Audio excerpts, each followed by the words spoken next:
Sir ನಿಜವಾಗ್ಲೂ ನಾನಿಷ್ಟು ಸಂತೋಷವಾಗಿ ನನ್ನ ಸಿನಿಮಾ ಕ್ಯಾರಿಯರಲ್ಲಿ ಎಲ್ಲೂ ನಾನು ಇಷ್ಟು ಸಂತೋಷವಾಗಿ ಕುಂತಿರ್ಲಿಲ್ಲ. 29ನೇ ತಾರೀಕಿಂದ ಅದೇನೋ ಒಂಥರ ಕಿಕ್ ಅಂತಾರಲ್ಲ, ಇದೇ ಸಂತೋಷ ಅಂದ್ರೆ ಇದೇನೋ ಸಿನಿಮಾದ ಅನ್ನೋದು ನನಗೆ ಫಸ್ಟ್ ಎಕ್ಸ್ಪೀರಿಯನ್ಸ್ ಅಂತ ನಾನು ಹೇಳಕ್ ಇಷ್ಟಪಡ್ತೀನಿ. ಯಾಕೆ ಅಂದ್ರೆ ಸರ್ 5 ವರ್ಷ ನನ್ನ ನಂಬರಲ್ಲಿ ಸುಮಾರು ಹೆಸರುಗಳಿದೆ. 5 ವರ್ಷ ನಾನು ಯಾರು ಕಾಲ್ ಮಾಡಿಲ್ಲ. ಕೆಲವರು ಅಂಥವ್ರು ಫೋನ್ ಮಾಡಿ ಪಿಕ್ಚರ್ ನೋಡೋದಪ್ಪ ಚೆನ್ನಾಗಿ ಮಾಡಿದ್ದೆ, ಪಿಕ್ಚರ್ ಚೆನ್ನಾಗಿದೆ, ಮಾತಾಡಲ್ಲ ಅವರು ಮಾತಾಡಿದ್ದಾರೆ. ಬೆಳಗ್ಗೆ ಇವತ್ತು ನನಗೆ ಬಲ್ಗೂರ್ ಸರ್ ಅವ್ರಿಗೆ ನಾನು ವಿಶ್ ಮಾಡ್ಬೇಕಾದ್ರೆ, ಏನ್ ಕುಮಾರ್ ಎಲ್ಲ ನನ್ನ ಸ್ನೇಹಿತರು ನಿಮ್ ಪಿಕ್ಚರ್ ನೋಡಿದೆ, ಪಿಕ್ಚರ್ ಚೆನ್ನಾಗಿದೆ ಅಂದ್ರು, ನಿಮ್ ಪಾತ್ರ ಚೆನ್ನಾಗಿದೆ ಅಂದ್ರು, ಹಾಗೆ ಹೀಗೆ ಅಂತೇಳಿ ಹೇಳಿದ್ರು.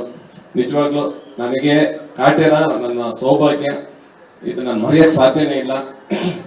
ಆಮೇಲೆ ಸರ್ ಈ ಸಿನಿಮಾ ಇದು ಕನ್ನಡ ಜನತೆಯ ಗೆಲುವು, ಇದು ನಮ್ ಗೆಲುವಲ್ಲ, ಇದು ಅವ್ರು ಗೆಲ್ಸಿದ್ದೀವಿ ಸರ್.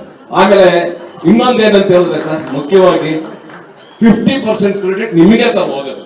ಯಾಕೆ ಅಂತ ಹೇಳಿದ್ರೆ, ನೀವು ಅಣ್ಣ ಹೇಳ್ದಂಗೆ ನೀವು ಕೇಳಿದ ಪ್ರಶ್ನೆಗಳು ನಾವೇನೇನೋ ಮಾತಾಡ್ತಾ ಇದ್ವಿ, ಇದೆಲ್ಲಾನು ಸಿನಿಮಾ ನೋಡೋಕೆ ಒಂದೇ ಒಂದು ಟೆಂಪ್ಟೇಷನ್ ಕ್ರಿಯೇಟ್ ಐತಿ.